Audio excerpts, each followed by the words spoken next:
Okay so please. Good evening all.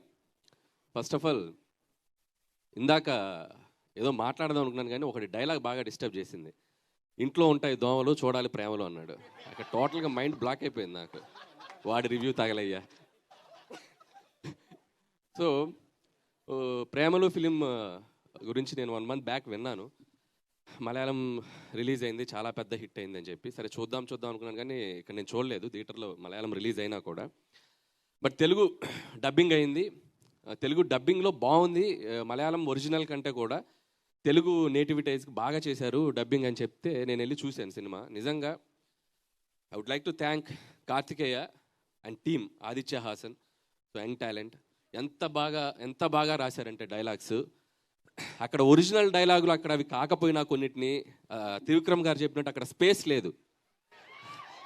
వీళ్ళు బాగా తీసుకున్నారు స్పేస్. ఎంత బాగా తీసుకున్నారంటే మీరు ఖచ్చితంగా తెలుగు వెర్షన్ చూడాలి. మలయాళం చూసిన వాళ్ళు కూడా మస్ట్గా వెళ్ళి తెలుగు వెర్షన్ చూడండి. అది ఇంకా ఆడుతుంది కాబట్టి చూడని వాళ్ళు చూడాలి. ఇప్పుడు చూడమంటున్నారా వద్దంటున్నారా నాకు అర్థం కాలేదు. అలా చూడాల్సిన వాళ్ళు చూడమని చెప్తున్నానండి. ఇప్పుడు మీ గురించి అలాగే ఎగ్జామ్స్ జరుగుతున్నాయి అన్నారు. పర్లేదు, అంటే ఈ సినిమా మీకు మంచి రిలీఫ్ అవుతుంది. ఈవినింగ్ షో చూడండి, కాస్త రిలీఫ్ ఇంకా బాగా చదువుతారు. సో ఈ వీక్లో కూడా చూడండి వాళ్ళు ఎగ్జామ్ జరగకుండా హ్యాపీగా వెళ్ళి సినిమా చూడండి.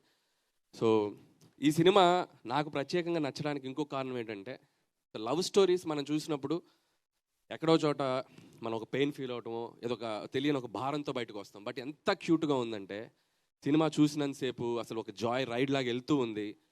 అన్ని క్యారెక్టర్స్ మన పక్కన తిరుగుతున్నట్టు, మన పక్క స్ట్రీట్లో ఉన్నట్టు ఎంత లైవ్లీగా ఉంది. వాళ్ళ పెర్ఫార్మెన్సెస్ అందరూ ఆర్టిస్టులు అందరూ చాలా బాగా చేశారు. వాళ్ళ పేర్లు నాకు ఒరిజినల్ పేర్లు ఒకరిద్దరే తెలుసు. అండ్ మమిత, నస్లీన్. ఈ సినిమా చూశాక వాళ్ళకి తెలుగులో పేర్లు అంటే అవే ఫిక్స్ అయిపోతుంది. ఇందాక అరుస్తున్నారు కదా, Reenu and Sachin and Amul Davis and ఆది. సో వాళ్ళ పేర్లు మాత్రం ఆ పేర్లతో మాత్రం గుర్తుండిపోతారు. అంత బాగా చేశారు పెర్ఫార్మెన్స్ అందరూ. సో వన్స్ అగైన్ టీం అందరికీ థ్యాంక్స్ అండ్ కంగ్రాచులేషన్స్. ఇక్కడికి వచ్చి మాతో పాటు ఈ సక్సెస్ని మీరు షేర్ చేసుకున్నందుకు అక్కడి నుంచి వచ్చి. అండ్ నిజంగా రాజమౌళి గారితో ఈరోజు స్టేజ్ షేర్ చేసుకోవడం చాలా ఆనందంగా ఉంది. నిజంగా ఈ బ్యారియర్స్ అన్ని బ్రేక్ అవడానికి కారణం ఆయనే. సో లాంగ్వేజ్ బ్యారియర్స్ అన్ని బ్రేక్ చేసింది ఆయనే. సో అందరం దగ్గర అయిపోయాం. సో థ్యాంక్స్ టు రాజమౌళి గారు అండ్ కీరవాణి గారు. సో లాస్ట్ ఇయర్ నాకు తెలిసి ఇదే డేట్ అనుకుంటా ఆస్కార్ మనకి ఇదే రోజు.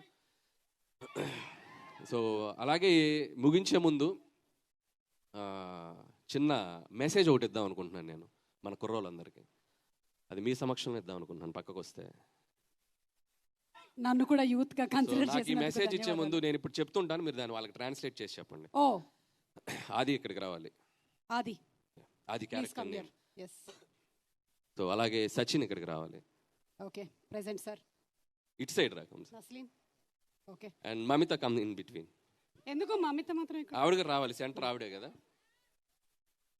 ఇప్పుడు నేను చెప్తాను, అది వాళ్ళకి అర్థమయ్యేలా చెప్పండి. ఈ సినిమాలో ആദി ద్వారా ఒక గొప్ప మెసేజ్ వెళ్ళింది యూత్కి. ഈ സിനിമയിൽ ആദിന്റെ ത്രൂ ആയിട്ട് ഒരു നല്ല മെസ്സേജ് പോയിട്ടുണ്ട്. ఏంటది? മെസ്സേജ് വാട്ട് ഈസ് ദ అతనే മെസ്സേజ్? చెప్పాలి. She is asking what is message that your character gave. I don't know actually what message, sir. I'm not sure. చెప్పనా? చెప్పండి. మనం వన్ సైడ్ లవర్స్ అయినప్పుడు లవర్కి పెప్పర్ స్ప్రే గిఫ్ట్ ఇవ్వకూడదు. നമ്മൾ one side lover ആണെങ്കിൽ paper spray gift ആയിട്ട് കൊടുക്കാൻ പാടില്ല. ഓക്കെ. అండ్ ఇప్పుడు సచిన్ ద్వారా ఒక మెసేజ్ వెళ్ళింది. ఓకే. అలాగే సచిన్ మెసేజ్ ఏంటి? സച്ചിൻ നസ്ലിന്റെ ക്യാരക്ടർ ത്രൂ ആയിട്ട് എന്താ മെസ്സേജ് പോയിരിക്കണം ഓഡിയൻസിന്? I don't know actually. I don't know. మంది వన్ సైడ్ అయినప్పుడు రైట్ టైంలో సైడ్ చేయాలి అమ్మాయిని. సో రైట్ టైంలో సైడ్ చేస్తే వాళ్ళు మన సైడ్ వస్తారు. കറക്റ്റ് സമയത്തിലാണല്ലോ ആ ബ്രേക്കപ്പ് നടന്നത്. അതുപോലെ കറക്റ്റ് ആയിട്ട് സൈഡ് ചെയ്യണം, എന്നാലേ പിന്നെയും ആ പെൺകുട്ടി നമ്മുടെ സൈഡിലേക്ക് വരുള്ളൂ. ఓ ఇంత మలయాళం నేను నా జీవితంలో మాట్లాడలేదు. అండ్ ఇంకొకటి, ఒక వావ్ మూమెంట్ ఈరోజు. ఫస్ట్ వాడు ప్రేమలు దోమలు అన్నప్పుడు ఒకటి జరిగింది. ఇంకొక వావ్ మూమెంట్ నాకు మమిత ద్వారా జరిగింది. వావ్ మూమెంట్ అమ్మాయి parent sorry Karthika. So Karthika నువ్వు అడిగావు కదా, మీరు అడిగారు కదా చెప్పండి నీ మలయాళంలో ఏమంటారు అడిగినప్పుడు ఏం చెప్పింది తను? చెప్పలేకపోయింది. దానికి నువ్వు చెప్పేసావు ఒకటి, ఏంటి క్యాకెంగ్ ఏమన్నారు ఏదో అన్నారు. పాపం పక్కన అమ్మాయి చెప్పేసింది పరయు పరయు పరయు నరుస్తుంది చెప్పేసింది. అప్పుడు ఇన్నాళ్ళు మాకు మలయాళం తెలుసు, నేను మలయాళం నుంచి వచ్చానని చెప్పి మీరు ఇస్తున్న ఒక బాహుబలి ఎలివేషన్ ఒక్కసారి అటు వెళ్ళింది నాకు. ఆరారు ఏ సా రుద్రసా నాకు ఇక్కడ కూడా ఒక వావ్ మూమెంట్ కలుగుతుంది. వద్దు చెప్పొద్దు చెప్పేస్తా ప్లీజ్ ప్లీజ్ ప్లీజ్ నేను వెళ్ళిపోతా. లేదు, నాకు ఈ అమ్మాయి అలా చెప్పగలిగింది అంటే ఈ అమ్మాయి కూడా నా తెలుగు ప్రోగ్రాంలు చూసి పెరిగింది అనిపిస్తుంది. I'm proud of you my child. ഇത് ബാക്കിയുള്ളതെല്ലാം ഞാൻ മനസ്സിലാക്കി തരാം. ഓക്കെ, പിന്നെ പറയാം. Actually, you helped me. Yeah, she taught me some Telugu words also when I met her. కొట్టండి రా చప్పట్లు ఇలాంటప్పుడే. Thank you so much sir. ఇంకా ఏమైనా? And Girish garu, Girish sir. Congratulations, all the best for you. Okay, Anil sir, wait sir, you asked everybody questions. We have one question for you. ఏంటి అది వేస్తారండి poster competition? ఆ పోస్టర్ కాదు, వేరే పోస్టర్. అంటే